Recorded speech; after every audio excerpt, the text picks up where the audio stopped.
Well, brethren and sisters, Mr. Putin has told the West to lay off Syria. Beware, he says. Iran has made veiled threats to Israel. And Mr. Obama has decided to go to Congress to get permission to drop bombs on Syria. And America is now a toothless tiger. And in the middle of all that morass, we've got Israel, brothers and sisters. And their reply to Iran was that if you attack us, they said, then you will be hit by a power you've got no idea how strong it will be.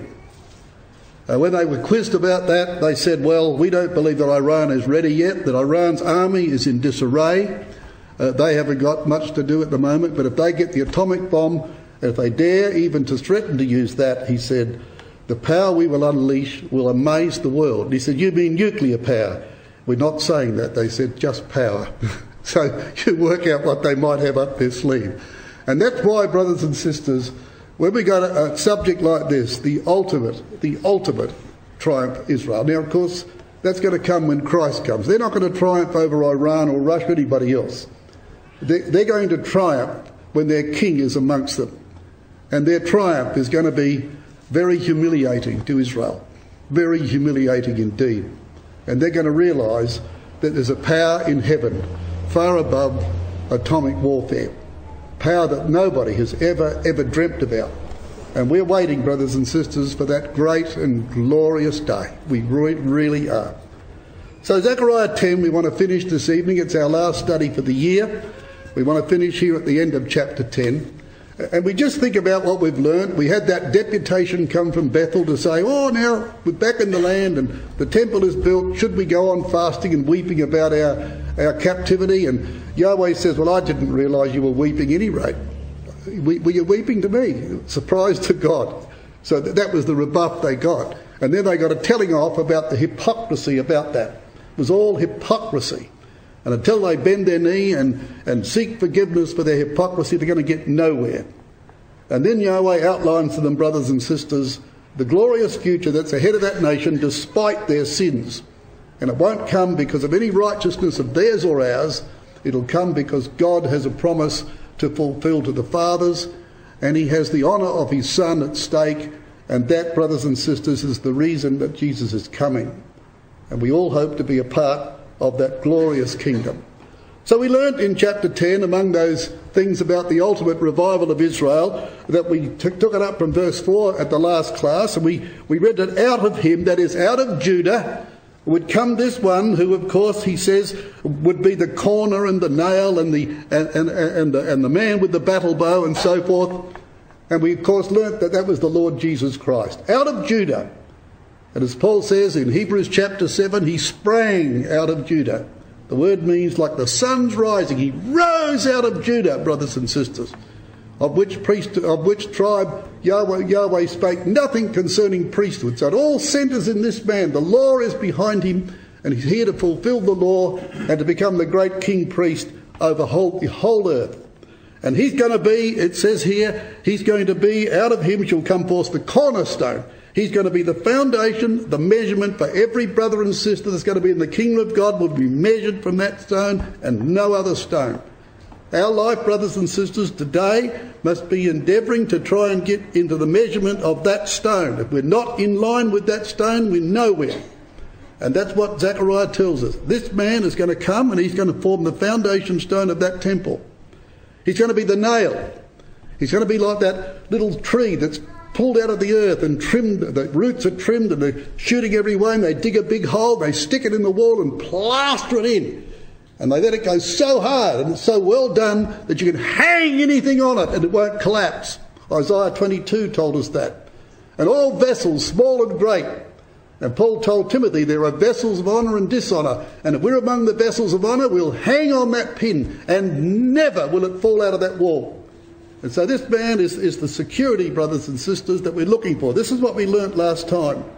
And we read in verse 5 of this chapter that they will go forth as mighty men. The word El Gibor, of course, the word Gibor there is used. Mighty men. Isaiah chapter 9 and verse 6, he's El Gibor, the mighty warrior. He's the one, brothers and sisters, who will lead that tremendous mighty band in war. And then it says, Yahweh will be with them, it says. Yahweh will be with them in that verse. And when you go back to Ezekiel's prophecy, chapter 20, verses 33 and 34, you read how that Yahweh will take his people through the wilderness of the people, he will gather them around Elijah, and he will march up to the land, and he will be with them in the person of his son, of course, who will, of course, represent him. And says Yahweh in this chapter that he will not cast them off, in verse 6. And that's where we left off last time, brothers and sisters, to emphasise how that's a tremendous prophecy. He will not cast them off, despite their sins. He will not cast them off.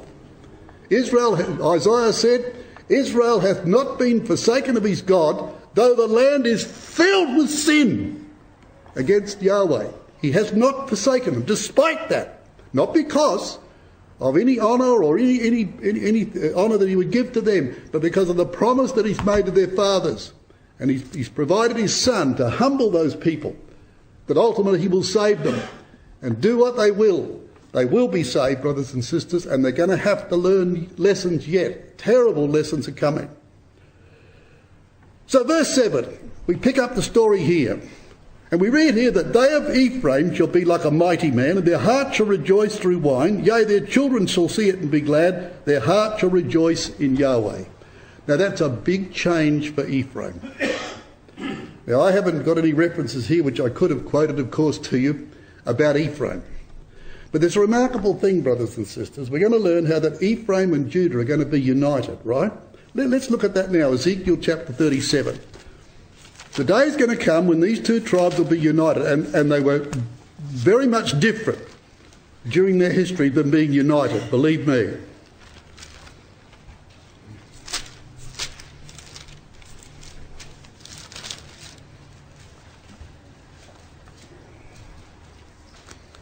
In Ezekiel chapter 37 and verse 15, we read this.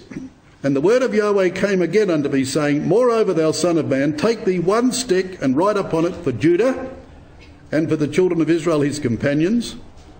Then take another stick and write upon it for Joseph, the stick of Ephraim, and for all the house of Israel his companions.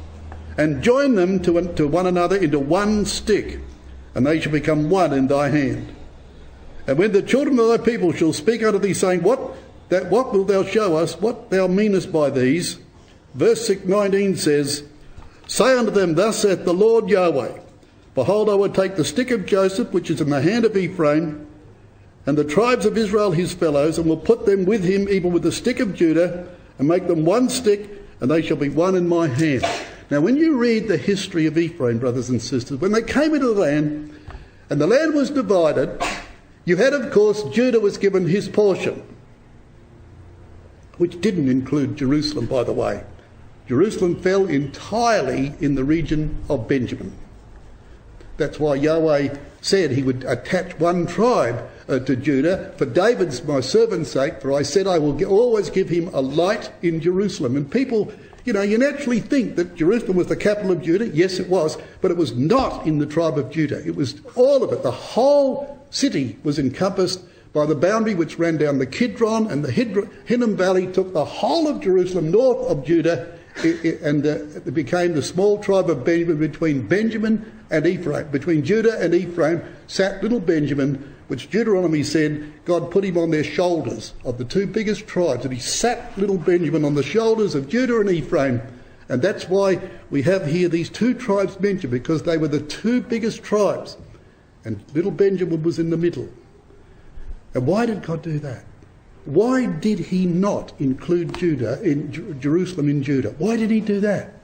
He could have easily said when the spies went out that city was to fall within Judah's territory, but he didn't, did he? You know why? Because Judah was the possession of the son of God's right hand before ever it was in the hands of David. Benjamin means the son of my right hand. And when Abraham was promised the land, the first time he ever received that promise in Genesis 12 at Shechem between Ebal and Gerizim, God said, Thy seed will get this land. Unto thy seed I will give this land, before ever it was promised to Abraham. So there were wonderful prophecies here. And so Benjamin sat between these two big tribes. They were the most numerous and the most extensive tribes. Judah, of course, dominated the south, and Ephraim dominated the north. And what was Ephraim's problem? I could quote you a half a dozen references, brothers and sisters. The problem with Ephraim was pride. Oh, they were a shockingly proud tribe. They were always throwing their chest out and always after others had fought their battles and come, why didn't you ask us? And Yahweh punished them for that, brothers and sisters, down on the shores of Jordan. They really copped it over that. But you read through the prophecies about the pride of Ephraim. But here, in Zechariah, and in the quotation from Jeremiah, they're joined to Judah and they become one stick. Now, a lot's going to happen. A lot would had to happen over the years for that ever to be seen to be done. Because they were ever at each other's throats, and Ephraim were forever trying to put some sort of a difficulty in front of Judah because they envied the position of Judah as being the leading tribe, and they wanted to be the leading tribe. And Ephraim had this to say too, that he was the one, brothers and sisters, that succeeded to the firstborn over his brother Manasseh, who was the real firstborn. But Ephraim was the one that triumphed over him. God promised him that. Yet that still didn't stop him becoming exceedingly proud. But he succeeded to the firstborn as the son of Joseph. So there's going to be a miracle happen here. Those two tribes have got to come together, brothers and sisters, and they've got to be joined as one stick in the land. Just melded together as one stick in that land, and no longer at each other's throats. That in itself will be wonderful to see. It really will be. And then we read, brothers and sisters, in that 7th verse again, it says, their heart shall rejoice through wine. That doesn't mean they're going to get drunk. It means that in the Bible, as with several quotes we can reference you to, wine is a stimulant, of course, isn't it? It's a stimulant to the emotions. Too much of it is too much of a stimulant. But we read about the wine of the Scripture, which is used in moderation. Jesus had it at the Last Supper. We read it cheers the heart of God and man. We read in the 9th chapter of Judges. It was a stimulant for people to have a sense of well-being toward one another. And there's going to be that stimulant, brothers and sisters. It won't need, of course, literal wine here. It'll be the goodness of God that'll create that stimulant. And they will therefore rejoice as through wine. And it goes on to say this, yea, their children shall see it and be glad. That this blessing is going to continue, brothers and sisters, to their generations. Israel are coming back to the land. They're going to be there for a long time. They're going to have children there, and their children are going to have children. And this joy and gladness is going to increase, brothers and sisters, as the years increase among their family. And they're going to see it. Their children are going to see that. So Yahweh's not promising him coming back to the land for a little while and then leaving him to the whims of all the rest of the world. No way. They're going to get planted there and they're going to be blessed and they're going to see subsequent generations blessed. I pray God that Jesus Christ comes soon, brothers and sisters, for I don't see a pleasant world for my children or my grandchildren or my great-grandchildren. I continually, Arnie Boone and I, worry our hearts out over those kids when we see what's happening in this world. And if we don't stand our ground, we're derelict of our duty, brothers and sisters, to our subsequent generation. We want to try as hard as we possibly can, as anybody does. Not only because we're in the truth, but we got little kids all around us. Out of our bodies they've come, brothers. They're part of us. And whilst we don't put our children before the truth, ever, they mean a heck of a lot to me, and they mean that same to you who are in that relationship. And we've got to make absolutely certain in this meeting that we can go to that grave, if that's going to be our lot before Christ comes, with a degree of surety that we have provided something for our children to hang on to, and don't go with this stupid, idiotic, crazy world. Because it's gone stark raving mad, this world has. And our kids are drifting, you can see it everywhere, towards that madness and irresponsibility and cheapness and iniquity that you see permeate the world. Well, Yahweh says here, I'm going to bless you people and I'm going to bless your children. My goodness, that's a wonderful, wonderful blessing, brothers and sisters. A wonderful blessing. And then he says in verse 8, I will hiss for them. Hiss. Yahweh will hiss for them. Actually, that word is in relation to sheep. It really means in the Hebrew to pipe. We won't turn this reference up, but you'll read a bit about that in Judges chapter 5, in verse 16, when there was war on the western side of Jordan, and Reuben is over here with all his flocks, and God was whistling for them to come and help. And they never heard. And they stopped where they were and left it up to poor old Gideon to take the battle on his own. But Yahweh was whistling for that herd to come and to join the other half of the flock on the west side of Jordan, that he might bring them together and they might defend one another. The RSV, by the way, in that particular reference renders that word whistling. So Yahweh's going to whistle for his flock. He's going to whistle, and they'll hear that, brothers and sisters. They'll hear that, and they will come together. And then it says this in verse 9, I will sow them among the people. I will sow them among the people. Now, Rotherham says, though I scatter them among the people. Now, it's interesting, brothers and sisters, that when Peter and James wrote to the 12 tribes scattered abroad, the Greek word is diaspora, and that word literally means scattered abroad. So Peter and James both wrote in their epistle to the Jews who were sown, scattered among the Gentiles. So it's a great figure, isn't it? You learn a lot about the Bible, just simple things. You just create these pictures in your mind of Yahweh picking up Israel like a hand grains of wheat and saying, like that, and scattering them in the world. And they land everywhere, don't they? Who knows where? He knows. But they're scattered among the nations. So Peter and James write to the diaspora. But you know what Yahweh's going to do? He's going to gather up all those grains and scatter them in the land. Look at Jeremiah chapter 31. I love the biblical figures. Jesus loved them too, and his parables are full of them.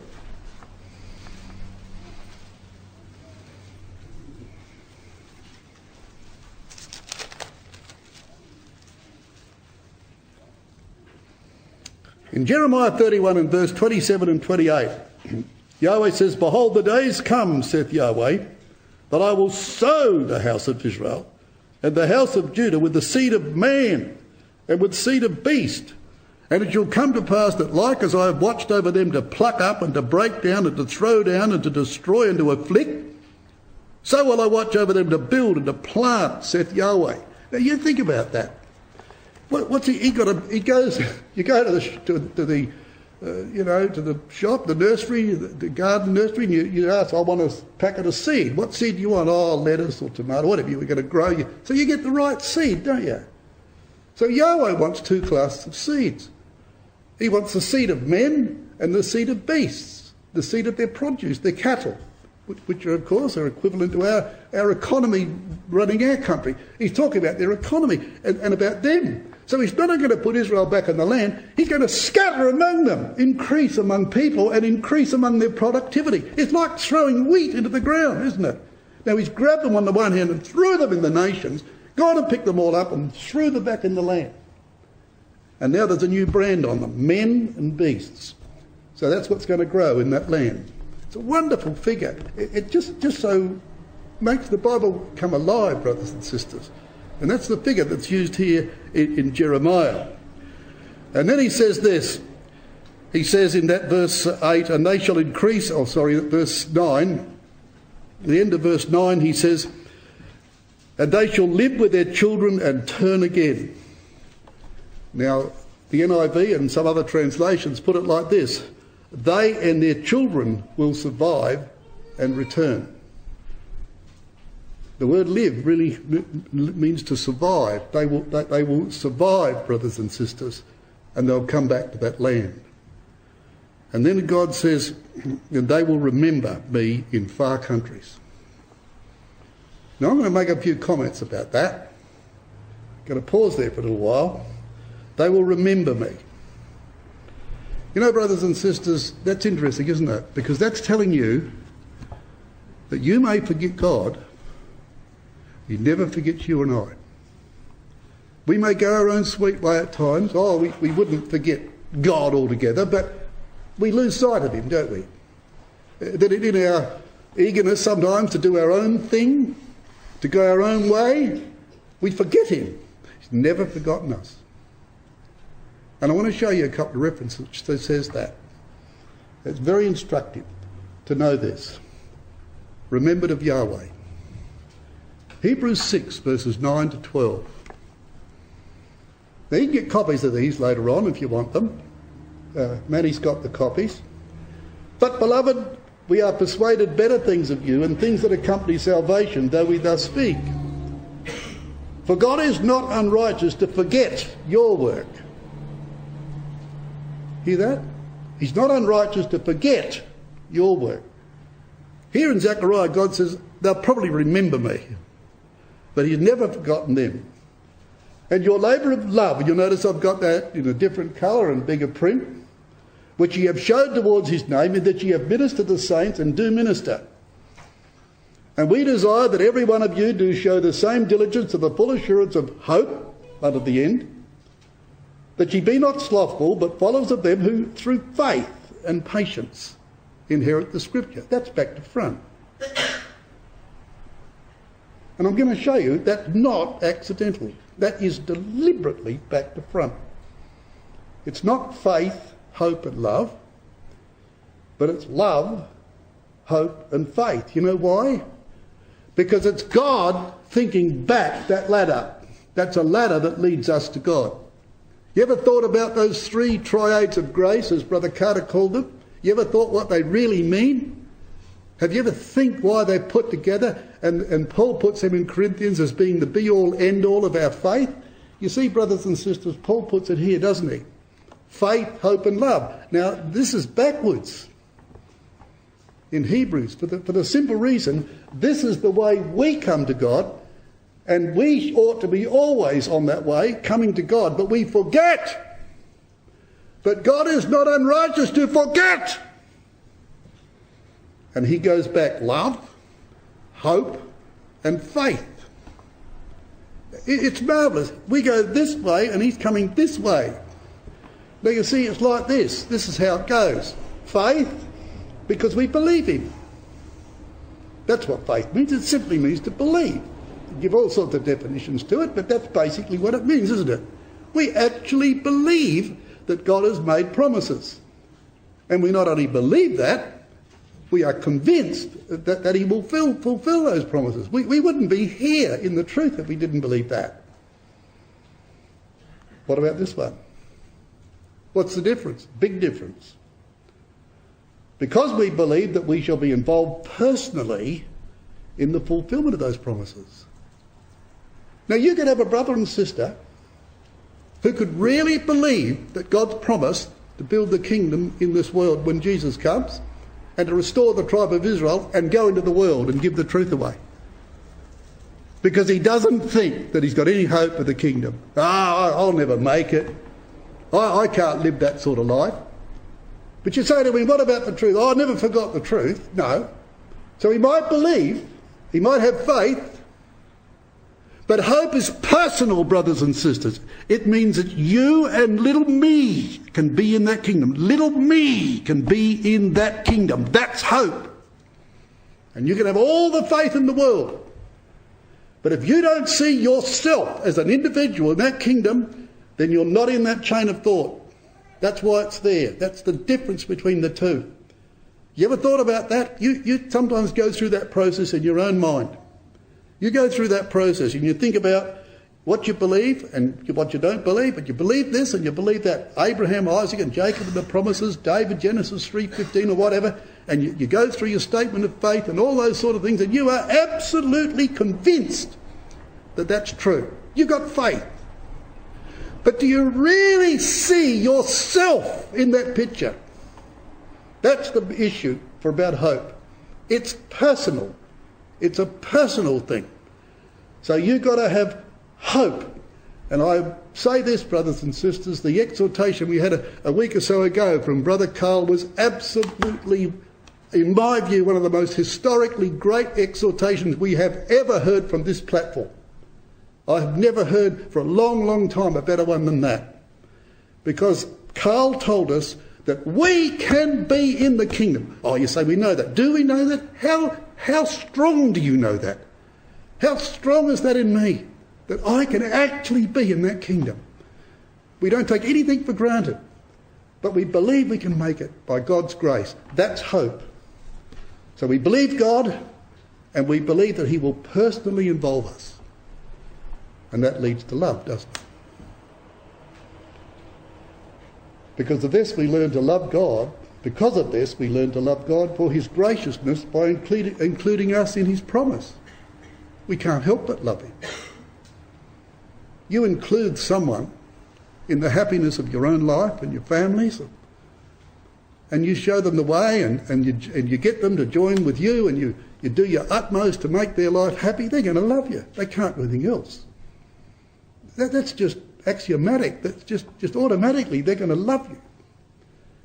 So we believe him, and we can be in the kingdom. Me, not just we, you and me can be in that kingdom.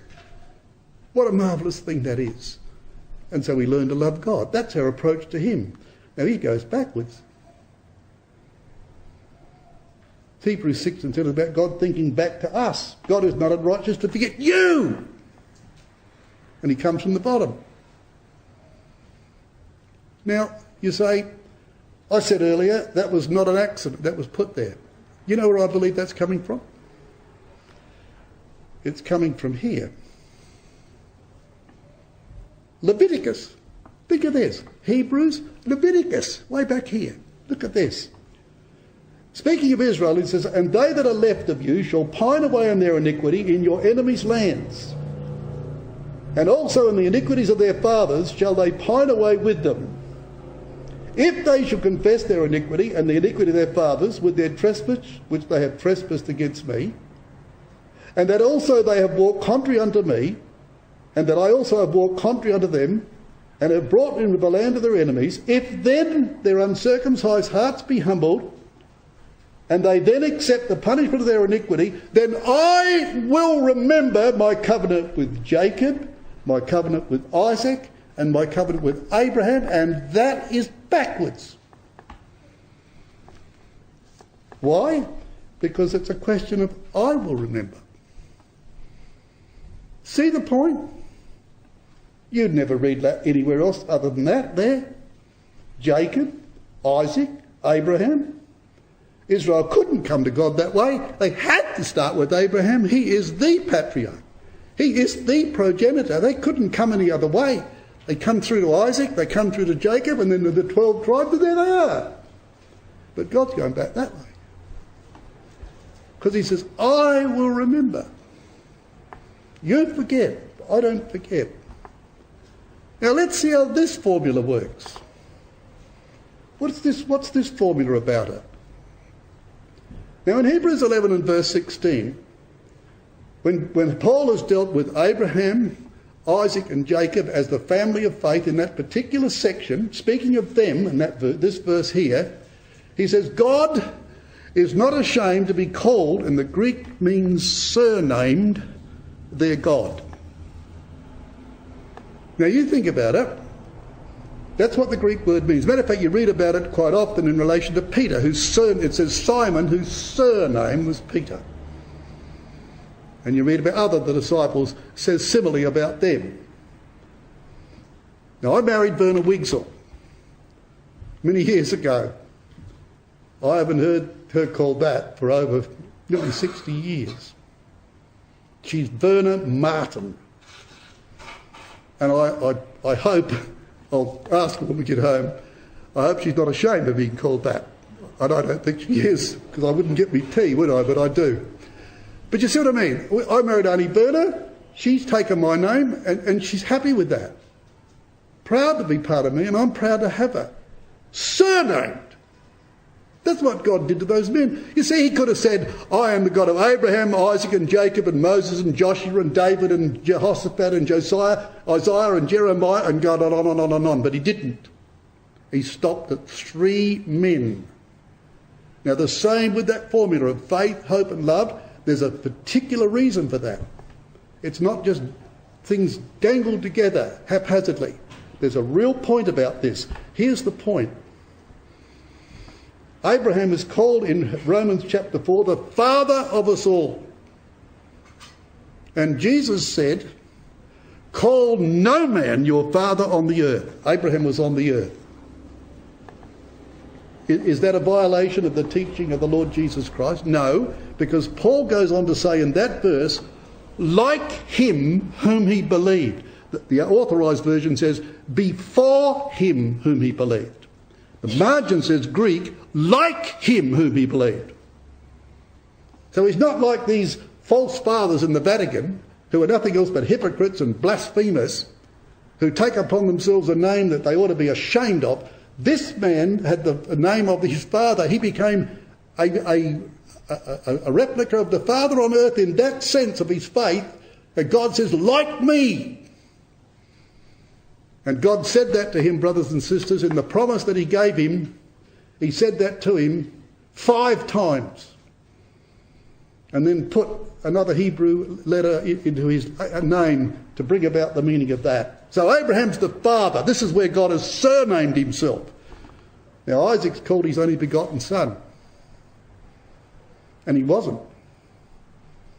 Isaac was not Abraham's only begotten son. Ishmael was in the world before him. But he was his only begotten son in the spiritual sense of that surname. See the point? Now here's a classic. Where does Jacob fit in here? In Genesis 28 and verse 3, God promised to make him a multitude of people. The margin says, an assembly of people. And it's the very first instant of that word being used in the whole Bible. So all the promises made to Abraham and Isaac did not have that name in them when it talked about multitudes. You got that word multitude used of Abraham, you got it used of Isaac, you got it used of Jacob. But here the Hebrew word is completely different. And it means almost exactly what the Greek word ecclesia means. Now there's God's surname. You put another name to that, you put somebody else there, Joshua or whatever it might be, or Moses or whatever, you put another name there and that formula, brothers and sisters, doesn't apply. Because we've only got one Father, there's only one begotten Son, and there's only one ecclesia. And God stopped at those 3 men, didn't he? And you think, yeah, that's right. And where was that first of all imprinted on the minds of Israel? Where was it first of all imprinted? In Exodus chapter 3. When he gave the Yahweh name. Now you think about this. When he gave the Yahweh name, Moses said, who will I say that is sending me back to Egypt? What is your name? He says, go and tell them the Aya, Asher, Aya. He who will be who he will be. The God of Abraham, Isaac and Jacob. See the point? So he's not ashamed of his surname, their God. Well, he started that in Exodus chapter 3. When the very surname was put upon those 3 men. Because Yahweh will be who he will be. The family would have better because he will be the father. He sent his only begotten son. And we're here tonight as part of his ecclesia that came of that, an assembly of people. And it all started in Exodus chapter 3.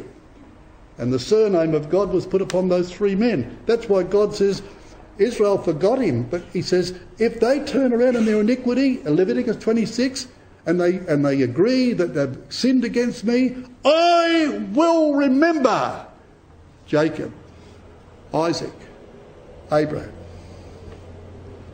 And it works like this. He who is the father of us all, because we are related by our identification with his only begotten Son, has called us out to be an assembly of people, the ecclesia.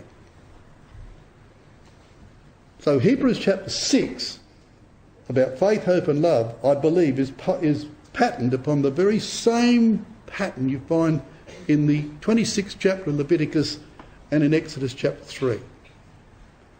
And it makes so much sense. Because otherwise you say, why do you keep stopping at Abraham, Isaac and Jacob? There's the reason why. Because it doesn't go any further. You can't take it any further. You can't take it any further than God or his Son or his ecclesia. It don't go any further. And that's where it all was, embedded in the calling of those three men and the wonderful promises, brothers and sisters, which were made unto them. Now we get back to Zechariah. And here we find in Zechariah that after we read about those things, that he would remember them, brothers and sisters. We read here in the verse 9, he says in verse 9 here again, I think it is, yes, I will sow them and the children return. And then he says, I will bring them out of the land of Egypt. I will bring them out of the land of Egypt. But that's not only where he's going to bring them. Keep your hand in Zechariah. Jeremiah chapter 23, a well-known reference here, brothers and sisters. A well-known reference in Jeremiah chapter 23. We read in verses 7 and 8. It's not going to just be out of Egypt. Jeremiah 23 verses 7 and 8. We read this. Therefore, behold, the days come, saith Yahweh, that they shall no more say, Yahweh liveth, which brought up the children of Israel out of the land of Egypt. But Yahweh liveth, which brought up and which led the seed of Israel out of the north country and out of all countries whither I have driven them, and they shall dwell in their own land. So it'll no longer be said, brothers and sisters, just as I brought you out of Egypt. Now, how many times was that said to Israel? And you imagine that over the generations that came out of Egypt and all those that followed, how many times did they hear that expression? Remember when I brought you out of Egypt. Now this nation is going to find that when they are regathered in that land, in the finality of all things, that they're going to come from the four quarters of the earth. And they will realise, brothers and sisters, that God's purpose was far more extensive than they ever imagined. It wasn't just out of this place into that place. It's going to be from every corner of the globe. They will come into that land. And they have come from every corner. I don't know the figures now, but it was after the establishment of the State of Israel in 1948. It was not many years after that. I knew that there was about 126 countries that were represented in the land. 126 it was at that stage. The Jews had come from those different countries. Imagine that. Imagine it. Just a few million people. It was 126. I don't know what it is today. I have no idea. But I knew then that figure. I read somewhere and I was quite astonished. They come out of more places than out of Egypt, brothers and sisters. And that, of course, they're going to come, says Zechariah, going back there. It says, and I will bring them, it says in verse 10, and I will bring them again also to the land of Egypt, and gather them out of Assyria, and bring them into the land of Gilead and Lebanon, and place shall not be found for them. Right. Look what he says. I'm going to bring them, he says, out of the land of Egypt, and I'll gather them out of Assyria, and I'll bring them into the land of Gilead and Lebanon. Now look at that map. And no place should be found for them. Now Israel were very familiar with their past history, that they came out of Egypt. Out of Egypt. And they knew that, of course, after the Assyrian invasion, 721 BC, that's right, BC, when Shalmaneser took away the 10 tribes, of course, 145 years before Judah, they all landed over in Assyria and over Babylon, so they all knew that when they returned under Ezra and Zerubbabel and Nehemiah, they all came out of Assyria. But look where they're coming into. Out Lebanon, out to the west from the land of Israel, was nothing, was the sea. If you turn around and complete the opposite direction, you're looking to the east, you've got a waste-howling desert for miles over there. There's nothing. So they're familiar about coming out of here and out of there, but coming into, they had no idea. You see, they're going to find that there's going to be an astonishing thing, because in that kingdom it won't only just be natural Jews. there'll be spiritual Jews who will be immortal all around them. And they're going to come from the most unlikely places. They're going to come from the sea or from the desert. And Jesus said to the scribes and Pharisees, you think you've got Abraham for your father? He says, the day is coming when God shall bring from the east and the west, and you will be thrown out of the kingdom. He'll bring him from nowhere. And he's done that already in this preparatory restoration of the land, which of course is just a precursor of what's to come yet. But they will come from the astonishing directions. And Israel will be astonished at the people that will be gathered in that day, and they won't know what to think about that, and no place, no room shall be found for them. Quite incredible, isn't it? So, you read the Bible, it's not written loosely, is it? Out of here, but into there, into there. So there's a difference. And the directions are different. And the directions of the history of those directions is different. Of course it's different. Because this is a restoration to fulfill all restorations. Now come to chapter 11 of Zechariah 10. You look at this, it says, I will bring them again out of the land of Egypt, gather them out of the land of Assyria, bring them into the land of Gilead and Lebanon, and place shall not be found for them. For he shall pass through the sea with affliction. He will smite the waves in the sea. All the deeps of the river shall dry up, and the pride of Assyria shall be brought down, and the sceptre of Egypt shall depart. He will pass through the seas. Now just keep your hand in Zechariah, and come back to Habakkuk.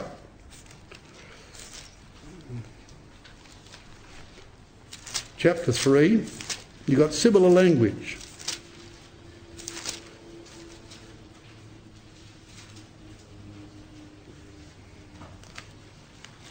Very similar language here used.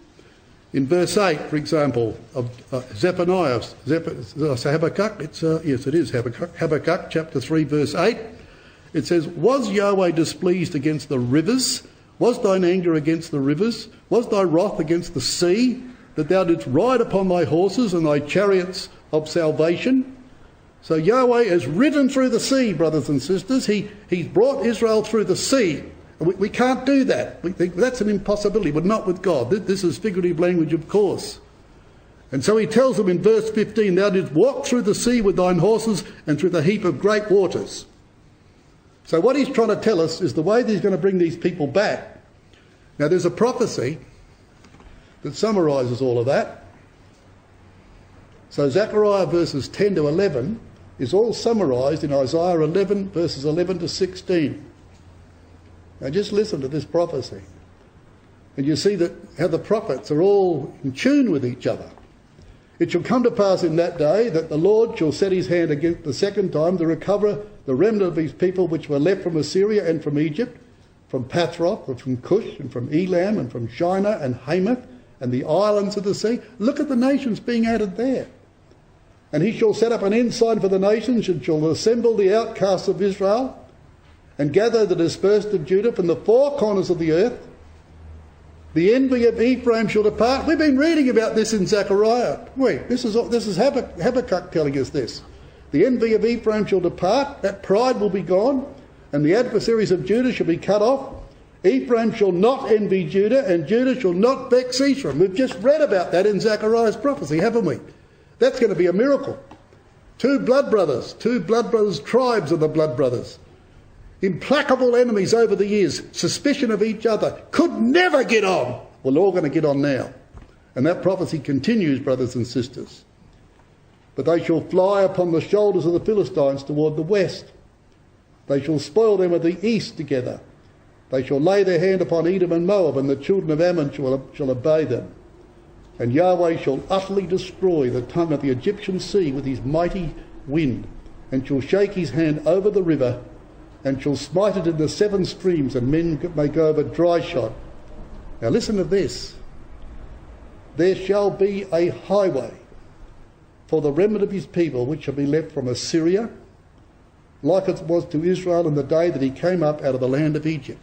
Now, in the then known world, brothers and sisters, could virtually be epitomised in three centres. Egypt in the south, Assyria over there in the northeast, and Israel in the middle. It was almost the then known world. And so Yahweh is going to walk through the sea with the horse of the chariots of his fury against the world. He's going to tread over the rivers, brothers and sisters. He's going to divert the course of rivers, dry up the sea. He's going to do wonderful things. I'm speaking, of course, figuratively here.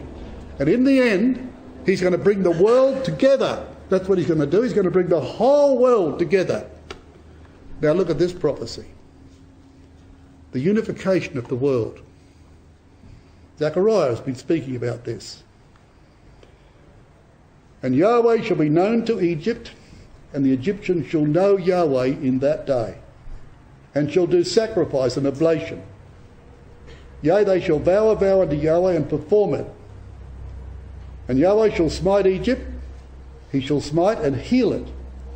And they shall return even to Yahweh, and shall be entreated of them, and he shall be entreated of them, and shall heal them. Same prophecy again. In that day there shall be a highway out of Egypt to Assyria, and the Assyrians shall come into Egypt, and the Egyptians into Assyria, and they both would have to go through Israel to do that. And the Egyptians shall serve with the Assyrians. In that day shall Israel be a third with Egypt and with Assyria, even a blessing in the midst of the land. Assyria north, Egypt south, Israel in the middle, the then known world, brothers and sisters. Whom Yahweh of hosts shall bless, saying, Blessed be Egypt, my people, Assyria, the work of my hands, and Israel, my inheritance. That's what Zechariah is talking about. Isaiah epitomises all of that in chapter 11 and has this to say in chapter 19. The unification of the world, when there will be north and south of Israel, and Israel in the middle, and the whole world, and a highway linking all of them, and they'll flow through each other's countries without molestation or fear. That's the picture we get, brothers and sisters. Now then, Egypt, my people. The word people is am. Am. Then said God, Hosea chapter 1, call his name, the son of Hosea, or not Hosea, the son of his wife, but not of him. This boy was born with adultery. For ye are not my people. The word is lo-ami. Lo-am or lo-ami, not my people. So there it is. Yet the number of the children of Israel shall be as the sand of the sea, which cannot be measured nor numbered. And it shall come to pass that in the place where it was said unto them, Ye are not my people, there it shall be said unto them, Ye are the sons of the living God. So they're going to get a change of name. So they're going to be called Ami in the finish, God's people. But we're told that Egypt will be God's people. Well, you see, it says, the day is going to come when Israel shall be as the sand of the sea. So he's not talking about natural Israel. They're going to be like the sand of the sea. The sea's everywhere. And we know that's what he means, because look at there, here it's quoted. Paul says, even us whom he hath called, not of the Jews only, but also of the Gentiles. As he said to Hosea, I will call them my people which were not my people, and her beloved which was not beloved. So he's quoting that verse, because he knows that in the day when Israel will be the sand of the sea, when Yahweh will march through the sea in rivers, he will destroy borders, brothers and sisters, and unite the whole world. And in the midst of Israel there will be others who were not born natural Jews. And Paul says it's us, the Gentiles. That's who Hosea was talking about. Now what about Egypt? Well, what about this one? Assyria, the work of my hands. Now here's a marvellous reference. Explains a lot of things. You know, John the Baptist came to turn the heart of the fathers to the children, and the children to the fathers. Luke, I think, puts it to turn the heart of the children to the wisdom of the just, the disobedient to the wisdom of the just. So there's going to be family reunions. Assyria, the work of my hand. Just look at this reference. Isaiah 29. Listen to it. Therefore, thus saith Yahweh, who redeemed Abraham, concerning the house, and I'm going to translate that, concerning the family of Jacob, Jacob shall not now be ashamed, neither shall his face now wax pale. Now, why would he do that? Well, we meet Jacob. In former days, imagine we met Jacob during the latter part of his life. We say, how's Reuben going? Oh, well, can we talk another subject? Oh, okay. How's Simeon? I'd rather not. Dinah, how's she getting on? His family, part of that family, was a disaster. He would go pale to talk about some of the disasters that happened in his family. Look at Judah. Although Judah, of course, and the others may have done the same, repented, but they were an absolute disgrace. But when he seeth the children, the work of my hands, well, that's what Assyria's going to be. He sees them in the midst of him. They shall sanctify my name and sanctify the Holy One of Jacob, and shall fear the God of Israel. John the Baptist went part the way to fulfill that. Elijah will complete it. And Jacob will meet his family that he's never met before. Hopefully everybody in this hall. And hopefully, brothers and sisters, because of that, and our sins are forgiven, we're not perfect, but our sins are forgiven in the kingdom, Jacob will be happy to own us as his family. And his face won't wax pale. And he want to talk about his children. But he wouldn't want to talk about some of the things that happened during the course of his life, would he? That's Assyria. Part of those will be Assyrians. Thus saith Yahweh, the Holy One of Israel, his Maker, ask of me things to come in concerning my sons, concerning the work of my hands. Command ye me. I've made the earth and created man upon it. Even my hands have stretched out the heavens, and all their hosts have I commanded. Look unto me and be saved, all the ends of the earth. For I am God and there is none else. That's the work of his hands, isn't it? So there's going to be people, brothers and sisters, from the ends of the earth, as Isaiah said. See, you imagine Israel not comprehending at all these prophecies when they were given to them. Probably picking up only those things which spoke of them in a national sense. That nationally, they as Israel, people with that sort of blood in their veins, they would be the only ones. They never saw this. Never saw it at all. But it was all impregnated all over the Bible. And they never saw it. That God himself in heaven is no nationality. If he is our Father, and he is, what nationality is God? It's ridiculous to ask that question, isn't it? Israel haven't asked that question. They haven't seen that issue. And both Zechariah and Isaiah and a lot of the other prophets saw that ever so clearly. Israel, my inheritance.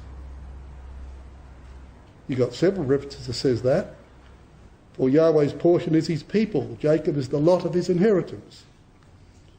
O Yahweh, why hast thou made us to err from thy ways and hardened our hearts from thy fear? Return for thy servant's sake the tribes of your inheritance. For Yahweh will not cast off his people, neither will he forsake his inheritance. Well, what's the difference? You're a people. You're of course the work of God's hands. What's the difference here? Here's the difference. It's God's firstborn. And the inheritance belongs to him. That's what he called Israel out of Egypt. Exodus 4 verse 22. He told them, you're even my firstborn. Israel's my son, my firstborn. To him belongs the inheritance. So the son comes eagerly forth. And it won't happen like this, but just putting a fictitious picture. Imagine the son rushing up to the father in the kingdom age. And, Father, you remember, you brought me out of Egypt. I'm your firstborn son. I was the first nation. God says, right, Father, give me my inheritance. He said, take them over. Gentiles. Oh boy, the totally different tone, isn't it? They never would have perceived that. Sure, God will honour his promise to them.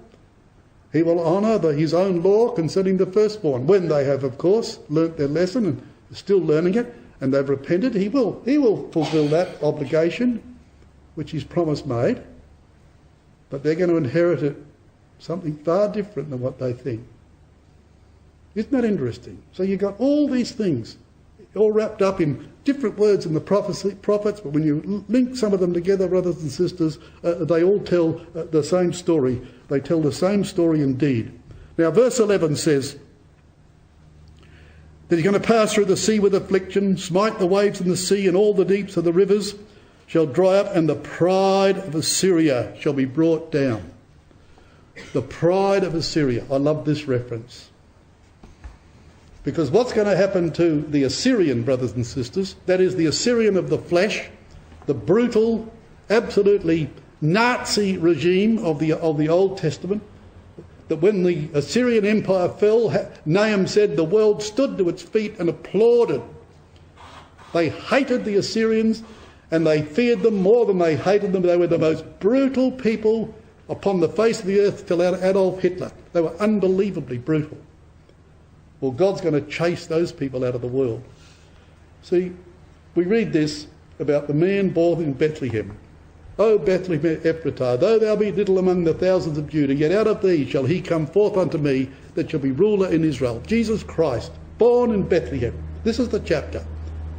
And this man shall be the peace when the Assyrian shall come into our land, and when he shall tread in our palaces.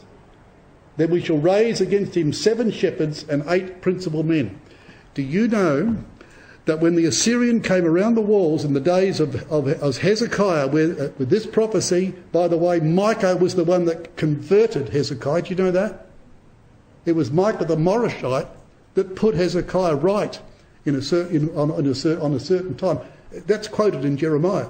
So when this prophet put him right, what did he do? The Assyrian came around his land, didn't it? They encompassed the city of Jerusalem. And he got together 7 priests and 8 heads of the principal families in the land. That's what it says here. And you read the record, you trace their names. There were 7 of priests and there were 8 principal men with Hezekiah. It's incredible, these prophecies. And it says and of course this is now being projected to the future because Jesus wasn't born then. But this man that was born in Bethlehem, this is going to happen when this man comes into the world. They shall waste the land of Assyria with the sword, and the land of Nimrod in the entrances thereof. Thus shall ye deliver us from the Assyrian when he cometh into our land, and he treadeth within our borders. I love that reference. You see, brothers and sisters, he's going to take Nimrod's kingdom back to where it started. And the very word entrances there means the door. So Nimrod, the mighty hunter before Yahweh, he went his own way. Yahweh's not with hunters who brutally kill animals for the sake of just killing them. And here this fellow was a rampant oppressor. He was a tyrant, brothers and sisters. And he opened the door and he built his kingdom. Well, this man, says God, is going to chase that man right back and slam that door closed. And guess what you read? And Cush begat Nimrod. He began to be a mighty one in the earth. He was a mighty hunter before Yahweh. Wherefore it was said, even as Nimrod, the mighty hunter before Yahweh, the beginning of his kingdom was Babel. The beginning. And this man's going to chase it way back to the beginning, put him outside the door and slam it. And that'll be the end, brothers and sisters, of Babylon the Great. Won't it? It all goes right back, doesn't it? It goes way back to the land of Shinar, the enemy's tooth. And this man shall chase that nation out of the world. Right back to the entrances, the beginning of his kingdom. And we read the book of Revelation. And the book of Revelation fulfills, brothers and sisters, the prophecy of Daniel. The first 3 beasts. The first 3 beasts are preserved, aren't they? For a season and a time. The 4th, horrible, unnamed. A creature that doesn't deserve a natural name. with all its horns and its heads, and its bestiality, and its apostasy, and its pride and its arrogance. Babylon. God will pick it up like a millstone, he will take it to the cliff, and he will throw it in the sea, and it'll disappear, and you won't find a speck of dust above the ground of Babylon the Great when Jesus is finished with it. And yet you'll find all the other nations around the world. Jesus will chase Babylon out of this world completely. Obliterated. I mean obliterated, brothers and sisters. Lock, stock and barrel. Just like this man, the latter-day Assyrian, the latter-day Babylonian. The beginning of his kingdom was Babel, and he'll take it right back there. They are wonderful prophecies. And then Zechariah says, this man, in this chapter he says, the pride of Assyria will be brought down, and the sceptre shall depart away from Egypt. Now a sceptre can be rendered, of course, as a stick, it can be rendered as a rod, it can be rendered like a staff. It was more or less a stick. We would have a walking stick, or a stick you might point at something out with. It was rendered in various ways. But it also means, brothers and sisters, they used to make these special sticks, and of course have a little orb on the top as a symbol of world dominion and so forth. There was a special sceptre. This one is a sceptre of righteousness. It's the Lord Jesus Christ. The sceptre shall not depart from Judah.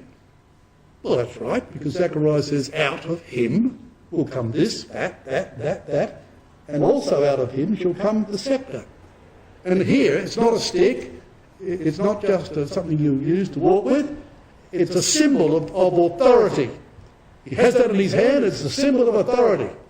And with that, brothers and sisters, he will rule the world, nor a lawgiver from between his feet until Shiloh come. Brother Thomas renders that, for that Shiloh shall come. For that Shiloh shall come, and unto him shall the gathering of the people be. And Shiloh means tranquil, prosper, happy. So his rule won't be a rule of brutal dictatorship, brothers and sisters. He won't be an Idi Amin or a Robert Mugabe or an Adolf Hitler or anything like that. His rule will be just, but it'll be peaceful, it'll prosper, it'll be happy. But under the sun, he says, thy throne, O God, is forever and ever. The sceptre of righteousness is the sceptre of your kingdom. Thou hast loved righteousness and hated iniquity. Therefore God, even thy God, hath anointed thee with the oil of gladness above thy fellows. That's the Apostle Paul quoting Psalm 45, verses 6 and 7. So this sceptre, brothers and sisters, I shall see him now, said Balaam. He wanted to curse Israel. God would not let him. And against his will, he's going to lose money saying this. It had hurt him to do it. I shall see him now as he looked over the tents of Israel. But not now, I shall behold him, but not nigh. Not today, he said, it's not quite yet.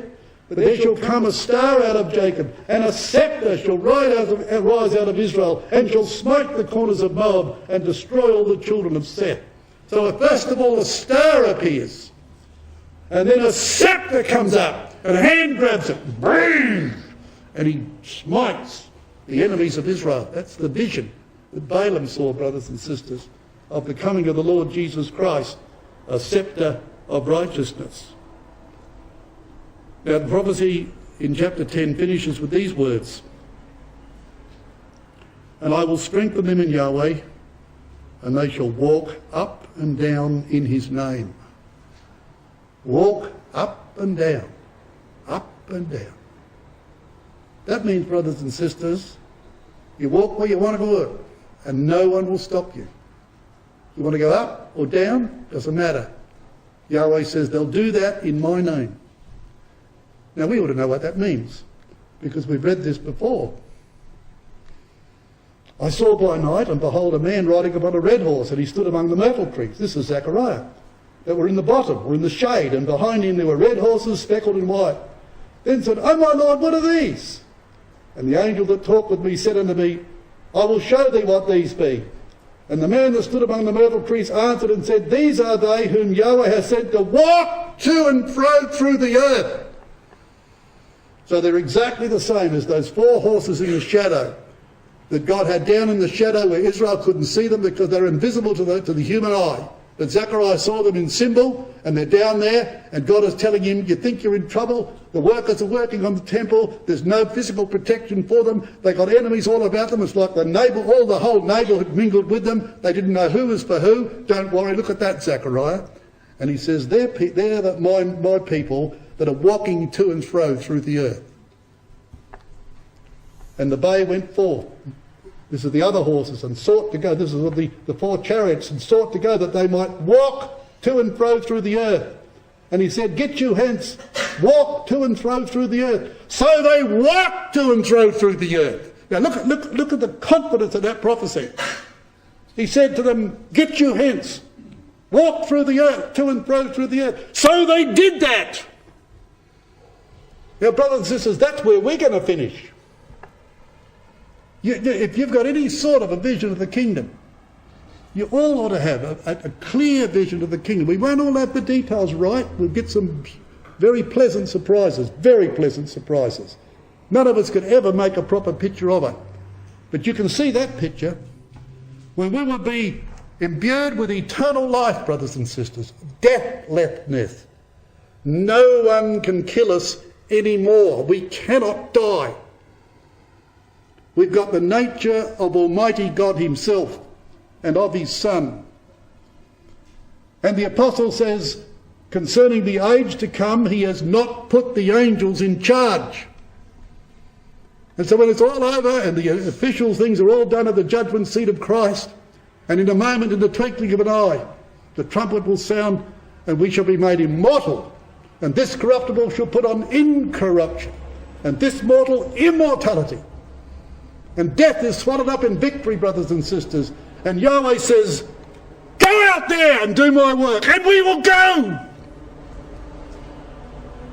That's what that means. Get you hence and walk to and fro the earth. So they walked to and fro through the earth. They didn't do that of their own volition. They weren't self-confident in that sense, brothers and sisters, but God said it. And because they know they're impervious to anything. Any weapon of any man could ever do anything to them. They've got the wisdom that they never had before. They're mature now as they've never been mature. And God says, right, off you go. And that's how Zechariah 10 finishes. They shall walk up and down in my name, saith Yahweh. That's a wonderful, wonderful vision, brothers and sisters. That's a marvellous vision. And it does your soul good sometimes. You don't have to be a brilliant Bible student. We're not all endowed, brothers and sisters, with the ability to understand the mysteries of God. Our talents have varying degrees. That's nobody's fault, and nobody should be proud of having something more than others. It's not a thing to be proud about or a thing to be sorry you haven't got it. We've all got the ability to dream. Not things that we want, sort of foolish things, brothers and sisters. Not dreams that float off like vapour into the air, but the things which are revealed, the things we're told by the Bible. We read these visions and we think about them, and sometimes they're not all that mysterious, they're so plain. And we just sort of make a picture of them and we think, what a glorious world is coming. What an absolutely glorious world is coming. And the only problem I find with that is that because I have a vivid imagination, it all seems too much. It all seems too good to be true. And sometimes I waver and I think to myself, John, is that possible? It's so grand when you try and get your head around that. But it's coming, brothers and sisters. It's coming shortly. I believe that. It's got to come shortly. And we're going to be in that situation. Think of that. When we finally get the command, when everything's been done, and we're ready now as we've never been ready. We're not going forth to kill people and to stain our garments with blood only, brothers and sisters. We're going to save the world, to take away the oppressors, the tyrants, the people who oppress their own people, to relieve the poor people who are starving to death, to raise up those people who are being driven into the ground mercilessly, almost beyond endurance. We're going out there, brothers and sisters, to heal the world, to tell them about Jesus Christ our Lord, to get rid of all the isms in the world, Buddhism, Muslims, Islam, all those sort of things.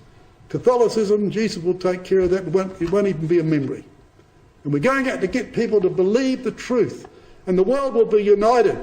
Egypt will be called God's people. The Assyrians will be called the work of God's hands. All right, those ancient nations are gone. But people who live in those areas that are not Jews will be the work of God's hands, his people. And in the middle, the firstborn nation that God inherited, made it his own inheritance. God doesn't inherit anything. He makes the world, but he's made them his inheritance. And in the end, he will honour that, because they were his firstborn son in that sense, in the national sense. And in the end, they will become his own inheritance. You know, it's also beautiful. It is absolutely glorious, brothers and sisters. And we do well to take heed to these words and to do what we can. And, you know, if we can do nothing else, brothers and sisters, in the very near future, troubles are coming thick and fast. And I say this with a degree of sadness, that our young men here in this audience, I don't really think, and I'm not being critical, I'm making an observation, I don't really think have grasped the fullness of what's happening. And many of us, my age, I believe, probably won't be alive and remain. I don't know, I hope we will.